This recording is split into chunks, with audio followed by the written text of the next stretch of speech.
Mtazamaji, walimu na wanafunzi katika shule ya upili ya Dr. Aggrey walichangamka ni baada ya kupata taarifa kwamba shule hiyo kapandishwa ngazi kutoka shule ya upili ya kaunti hadi ya kitaifa. Kwa sasa tuungane na mwanahabari Bill Otieno aliyezuru shule hiyo kwa mengi zaidi.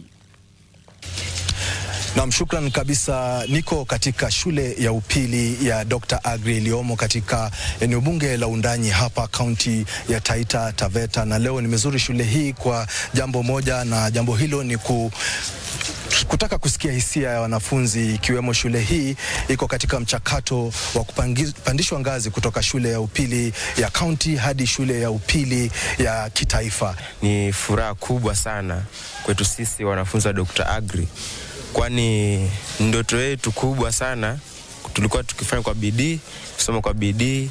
Hata ukiangalia matokeo yetu imekuwa matokeo kupendeza. Tunamshukuru Rabuka ameweza kuitikia maombi yetu.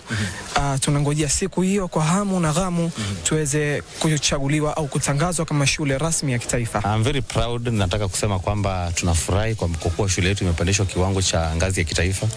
Hasa eneo bunge la Undanyi. Tukijua kwamba katika eneo lote la Taita Taveta kulikuwa na shule 2 pekee yake za kitaifa.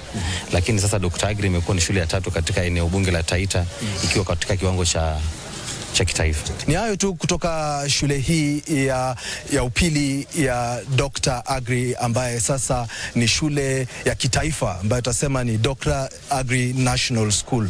Tutakuwa na kurudishia uskani katika studio zetu hapo jumba la Nation.